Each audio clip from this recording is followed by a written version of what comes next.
It started as a last-minute idea, one more camping trip before the Minnesota cold settled in. I'd gone north dozens of times before, always to the same kind of places, quiet lakes hidden between thick pine woods, spots so remote you could spend days there without seeing another person. That's what I loved about it, no traffic, no phones, no noise. Just still water, cold air, and silence that almost felt sacred. I'd found a small, secluded lake a few years earlier. It had become my personal escape, a half-forgotten place where the world didn't exist. The first 3 days were perfect. I fished, hiked, cooked over the fire, and swam when the sun broke through the clouds. At night, I'd sit beside the flames until they turned to embers, then crawl into my tent while the wind whispered through the trees. The rhythm of the forest felt alive in a quiet, steady way, the way it always does before you realize something's wrong. That realization came the fourth morning. I woke with the first light, unzipped my tent, and froze.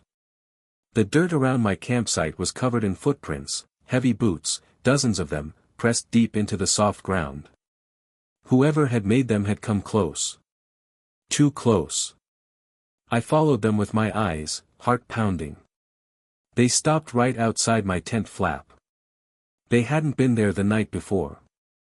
The air felt different, colder, heavier. Even the birds had gone silent. I crouched beside the prints, tracing their edges with my hand. They came from the direction of the woods, looped around my camp, then vanished back into the trees. No tire marks. No signs of another campsite. Just footprints, deep and deliberate. Someone had been standing inches away from me while I slept.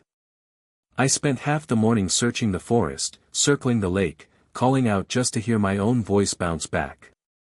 I found nothing, no tents, no fire pits, no parked vehicles. Whoever it was had come and gone without a trace. I tried convincing myself it was nothing, maybe a hunter, maybe a lost hiker. But the logic didn't hold. The tracks were fresh, the direction deliberate. Still, I wasn't ready to pack up. I'd waited all year for this trip. I wasn't going to end it over some weird footprints. By sunset, I'd almost convinced myself it was fine. I cooked dinner, kept the fire going, and sat wrapped in my jacket while the lake went still and silver. The woods were quiet again, and for a while, so was I. Sometime after midnight, the quiet broke. I was drifting in that hazy half-sleep when I heard a voice, faint, distant, but unmistakably human. It said my name. At first, I thought I'd dreamed it. But then it came again, clearer this time. My name. Spoken softly. From the tree lean. I bolted upright, wide awake, scanning the dark. The forest looked exactly the same, endless, silent, nothing moving except the slow ripple of the lake. Hello. I called out. No answer. Just the wind sliding through the branches. I waited. Maybe I'd misheard. Maybe it was an echo.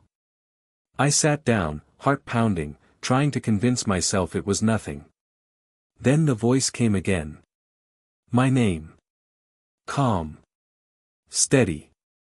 Closer. I grabbed my flashlight and aimed it at the woods. The beam flickered across the trunks, catching nothing but bark, until it didn't. Something pale flashed between the trees. A face. For a second, I froze, the light shaking in my hand. A man stood at the edge of the woods, still as stone. I couldn't see much, just his outline, the faint glint of his eyes reflecting the beam. His clothes looked old, torn, dark with mud. I called out, "Hey. You okay out there?" No answer. "You need help?" Still nothing. Then, without a sound, he stepped backward, one smooth motion, and disappeared into the dark. No branches snapping. No footsteps fading. Just gone. I waited, barely breathing, expecting him to step out again. But he didn't. The woods swallowed him whole. I sat by the fire until dawn, flashlight gripped in my hand, eyes locked on the trees. When morning came, the forest looked normal again. Peaceful. I almost laughed at myself, until I walked to the tree line and saw them. New footprints. They weren't mine. They came from the woods, stopped exactly where the man had stood, and then circled the camp, a perfect ring around my tent. That's when I knew I had to leave. I packed everything fast, throwing gear into the truck, not caring what I left behind. The drive down the dirt road felt endless. Every bend, every flicker of movement between the trees made me feel watched. When I finally hit the highway, sunlight cutting through the windshield, I started to breathe again. But even then, I couldn't shake the thought, whoever had been out there hadn't just found my camp. They'd been waiting. By the time I reached the main highway, the forest was a shrinking blur in my rearview mirror. I told myself I'd never go back there, that whatever had happened was over. But fear doesn't just fade when the sun comes up. It lingers, sitting in your gut like something waiting to be remembered. I stopped at a small gas station about an hour south, hands still shaking when I filled the tank. The attendant, a gray-haired guy in a flannel shirt, must have noticed how pale I looked because he leaned on the counter and asked, "Rough night?" I tried to laugh it off. Just camping up past Miller's Lake. Had a weird run-in with someone out there. He frowned. "You mean near the old ranger station?" "Yeah," I said. "Why?" The man looked uneasy. "You probably shouldn't camp up there alone. They shut that area down years ago. Search parties used to go through after some guy went missing. Found his truck by the lake. Never found him." He hesitated before adding, "Locals say sometimes people still hear him calling for help out there." I didn't say a word. I just nodded, paid, and got back in the truck. The rest of the drive home was quiet. Too quiet. I rolled down the window just to hear something, the wind, the hum of tires on the road, anything to remind me I was somewhere real. But even then, I couldn't shake the feeling that something was still following, just out of sight. When I got home that afternoon, I unpacked everything in silence. The tent smelled faintly of smoke and pine. My clothes reeked of campfire and cold air. Everything looked ordinary again, like the woods had been some fever dream. For the first time in days, I took a shower, ate real food, and tried to relax. By nightfall, I almost believed it was over. Almost. It was close to midnight when I noticed something strange. I'd left my flashlight in the truck. I remembered tossing it onto the passenger seat before leaving the campsite. But when I went to lock the front door, I saw it sitting on my porch. Pointed toward the door. I just stared at it, frozen. My stomach dropped. I hadn't touched it since that night. At first, I told myself I must have brought it in without realizing it, maybe during unpacking, maybe while I was distracted. That explanation didn't hold for long. Because when I picked it up, I saw something smeared along the handle. Mud. The same grayish, clay-like dirt from the lakeshore. The same kind that had been under the footprints. I clicked the light on instinctively.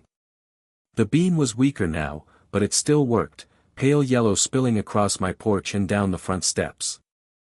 I aimed it toward the trees across the street, heart pounding. Something reflected back.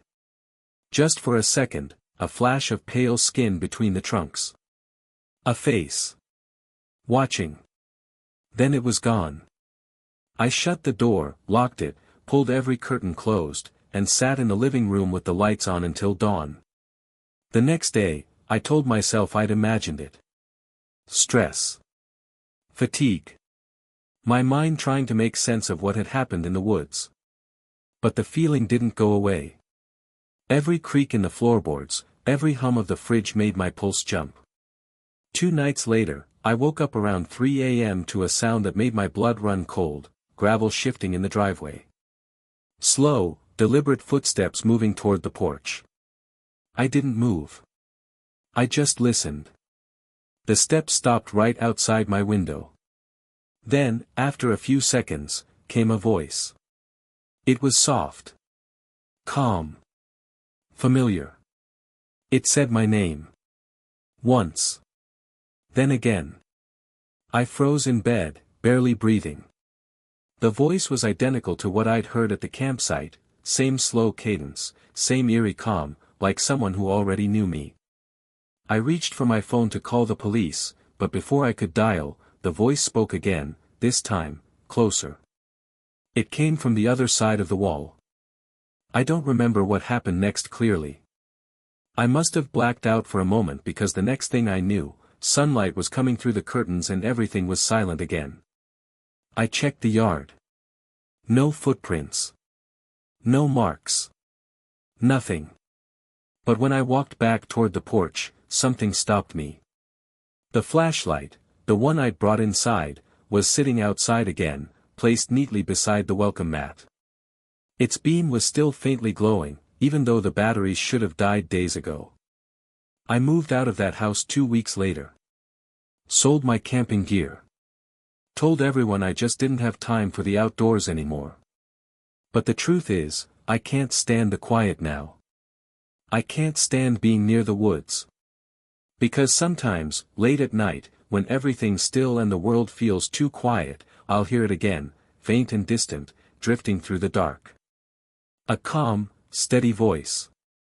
Saying my name. And sometimes, I think I hear it answer itself. A few years ago, I worked for a small marketing firm just outside Chicago. It wasn't glamorous, endless emails, meetings that could have been memos, and coffee so burnt it could peel paint, but it paid the bills. The only thing that made it remotely tolerable was my coworker, Cameron.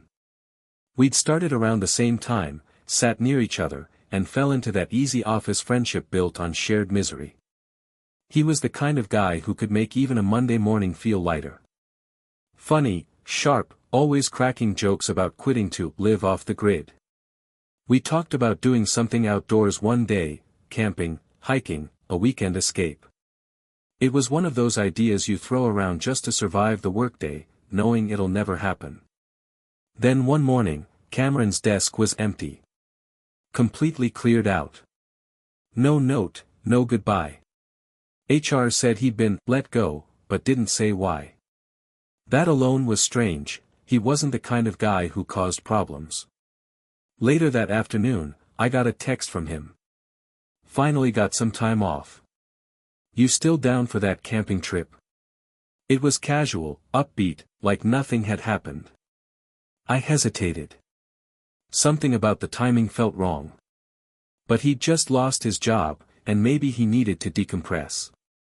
Guilt won over instinct. I said yes. A week later, I drove 2 hours west to a forest preserve he'd picked, one of those big, quiet parks with endless trails and spotty cell service.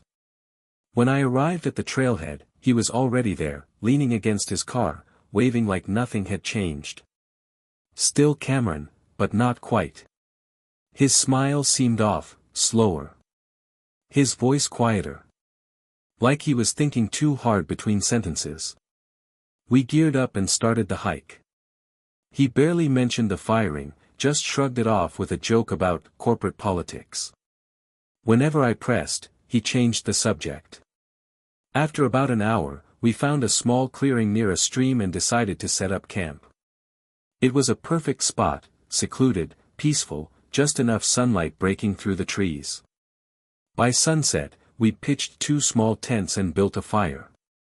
The smell of pine and smoke filled the air, and for a while, everything felt normal again. We laughed, traded office gossip, and roasted canned chili like it was gourmet food. He seemed like the old Cameron again, relaxed, cracking jokes, talking about his next move. I started to think maybe I'd overreacted. Then, right after dinner, he stood up suddenly. "Be right back," he said, and walked straight into the woods. No flashlight. No explanation. At first, I figured he just needed to pee or grab something. 10 minutes passed. Then 15. The woods were dead quiet. "Yo, Cam. You good?" I called. No answer. Then, through the trees, his shadow appeared again, tall, slow, calm, walking back into the firelight like nothing happened. "Where'd you go?" I asked. He shrugged. "Nowhere. We went back to talking." He laughed again, like before. But I couldn't shake the tension in my chest. About an hour later, he did it again. Mid-sentence, he stopped, stared into the woods, and walked off. No hesitation. This time I didn't move. I just watched the light from the fire flicker against the empty space he'd left behind. Every sound in the forest suddenly felt louder, the rustling, the snapping branches, my own breathing. When he came back, I asked directly, "Who's out there?" He smiled. But it wasn't his smile. His eyes didn't move with it. "No one," he said. The silence that followed felt wrong. The forest seemed to hold its breath. We sat there until the fire burned low. When he finally turned in for the night, I did the same, but I couldn't sleep. I lay in my tent staring at the fabric ceiling, every muscle in my body tense. Somewhere in the distance, I thought I heard voices. Faint. Almost like wind carrying half-formed words. I told myself it was nothing, echoes, animals, maybe a trick of my tired mind. But then I heard it again. Closer. Whispering. Two voices. Low, deliberate, just outside my tent. I froze, my breath shallow.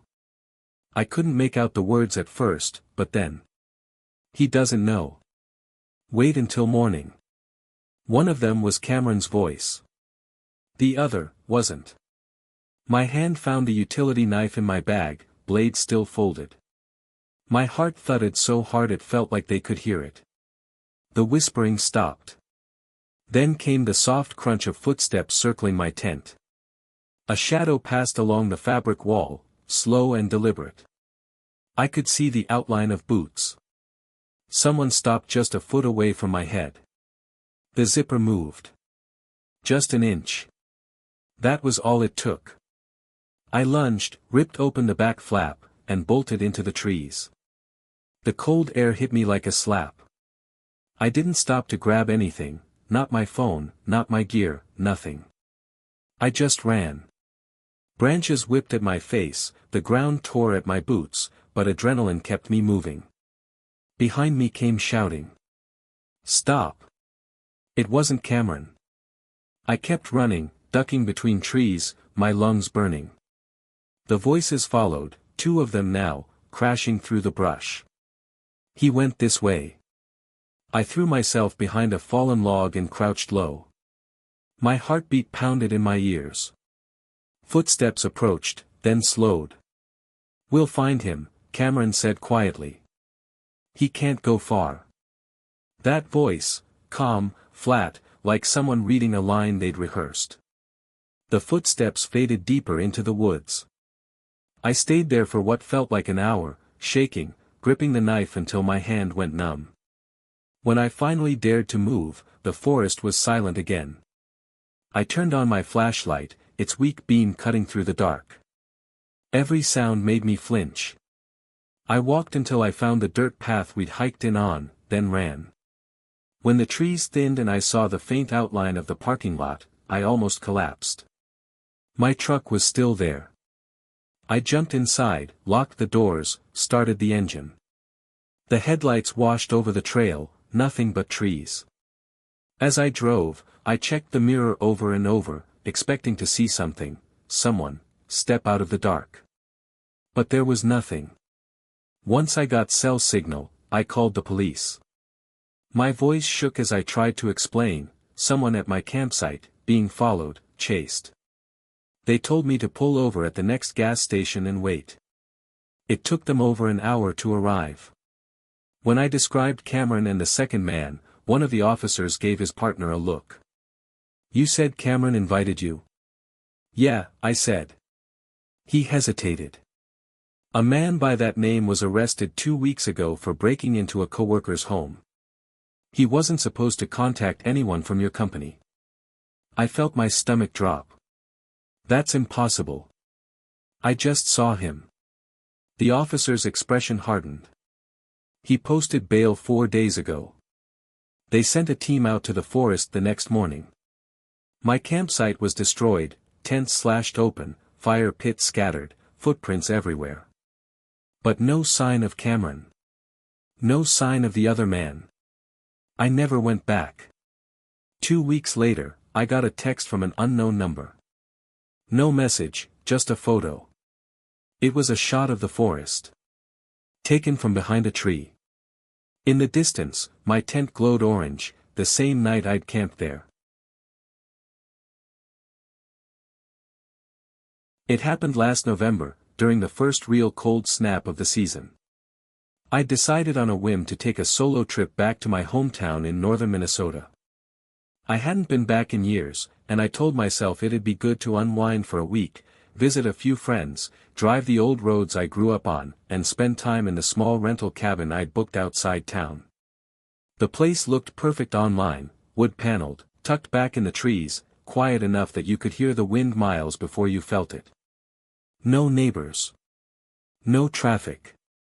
Just forest.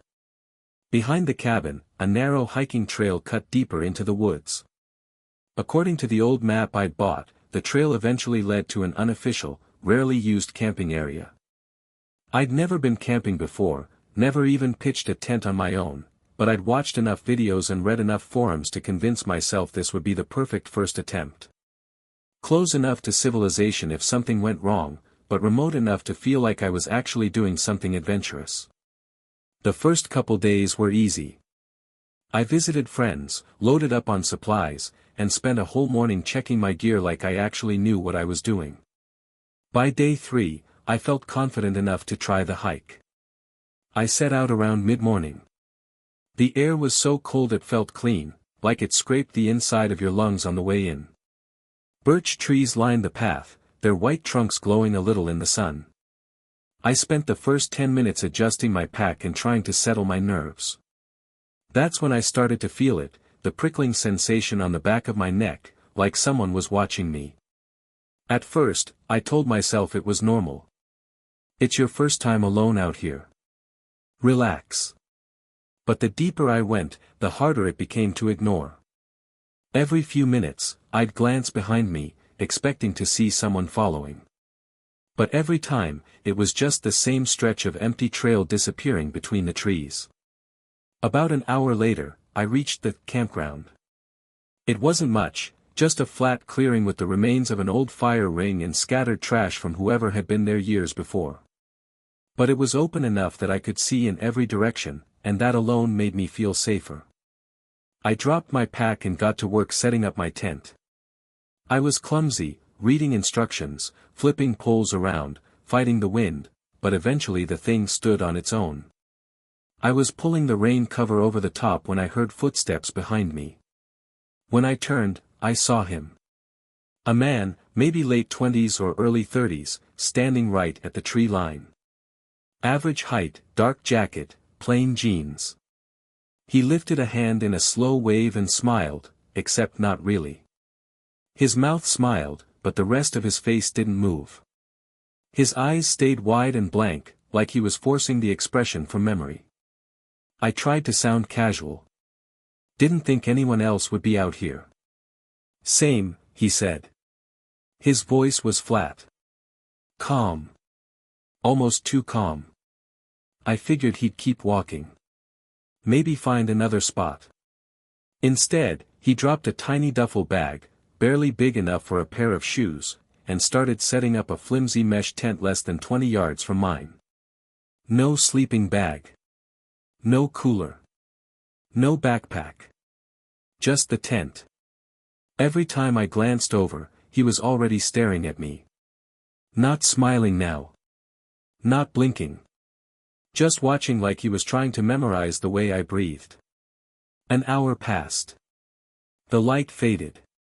And the longer I sat near my fire, the heavier the feeling in my chest grew. The forest was too silent, no wind, no bugs, no rustling leaves. The only thing I heard was the occasional crack from my fire and the slow, rhythmic way the man inhaled through his nose. By sunset, I'd made up my mind. I wasn't staying. I started packing everything fast, shoving gear into my bag without folding or organizing anything. Out of the corner of my eye, I saw him stand. He didn't say a word. Just watched me, his face lit by the fire like a mask carved from wax. When I turned to leave, he tracked me with his eyes until the trees swallowed me. The trail was darker than I expected, thick shadows stretching across the dirt like something reaching. Every few steps, I checked behind me. Nothing. The path was empty. 10 minutes later, I let myself breathe again. Then, for reasons I still can't explain, I looked back one more time. He was there. Far down the trail. Motionless. Standing dead center of the path. Watching me. My chest tightened. The sun dipped fully below the horizon, and the woods went black. That's when the footsteps started, soft at first, then matching my pace exactly. I sped up. They sped up. I stopped. They stopped. I turned slowly, raising my flashlight. Nothing. I told myself it was an animal. The woods. My imagination. Anything. But then, from the other side of the creek ahead of me, I heard a whisper. Too close. Too human. The flashlight beam shook in my hand as I swept it across the water, and landed on him. Standing on the opposite bank. Silent. Still. Watching me with that same empty expression. What do you want? I shouted, my voice cracking. He didn't answer. He just stepped forward, one deliberate stride toward the water. That broke me. I ran. Branches whipped across my face as I tore through the trees. I wasn't following the trail anymore, I was sprinting blind, driven only by panic and the faint memory of which way the land sloped. Behind me, his footsteps crashed through the brush, no longer slow or steady. Faster. Closer. I didn't dare look back. My flashlight flickered once, then again. I slapped it with my palm until the beam steadied, but it was too dim to see more than a few feet ahead. Every shadow looked like a person. Every sound felt like a hand reaching for me. All I could think about was the cabin. If I could make it back there, I could lock the door. Call for help. Hide until morning. Anything. Just get there. The forest felt endless, but eventually I saw it, the warm orange glow of the cabin porch light breaking through the branches like a lighthouse. Relief hit me so hard I almost cried. I sprinted the last stretch, stumbled up the steps, and slammed the door behind me. I locked both bolts and collapsed against the wall, chest heaving, ears ringing. The sudden silence was jarring. Inside, the air felt heavier, like the cabin itself was listening. I turned off the dying flashlight and stood there in the dark, waiting for any sound. For a long time, there was nothing. Then, 3 slow knocks. Soft. Deliberate. Right on the door behind me. I froze. My mind went blank. Another knock. Harder. Go away. I yelled. I've called the cops. I hadn't. My phone was still in my pack. But I hoped the lie might scare him. Silence stretched on. Then a voice, calm, steady, polite, spoke through the door. You dropped something. My blood turned cold. I inched toward the window and peeked through the curtain. He stood at the edge of the porch, just outside the ring of light. His face half hidden in shadow. In his hand, he held something. My map. The one that had been in my back pocket when I left the campsite. He didn't move. He didn't blink. He just held it out like an offering. Leave, I said, gripping the hatchet I'd left on the counter. I swear, just leave. He held the map another second. Then he dropped it. Turned around. and walked into the woods without a sound. He didn't run. Didn't look back. Just faded into the darkness until the trees swallowed him. I stood there for nearly an hour, hatchet raised, waiting for him to return. But the forest stayed silent. When morning came, I finally opened the door. The map was gone. But the dirt around the porch was covered in fresh footprints, dozens of them, circling the cabin again and again like he'd walked laps around it all night. I packed everything and left within minutes. Back in town, I went straight to the sheriff's office. When I finished explaining, the sheriff just stared at me, tapping a pen on his desk. That trail was shut down last year, he finally said. After a man went missing up there. Search party found his gear. Fire still burning. Food still warm. But he was gone. Tent was the only thing missing. I didn't ask for details. I didn't want them. I left that same day and drove home. That night, around 2 a.m., my phone buzzed. Unknown number. No text. Just a photo. My cabin. Taken from the woods. And in the corner of the cabin window, barely visible if you zoom in, there was a faint human silhouette. Watching.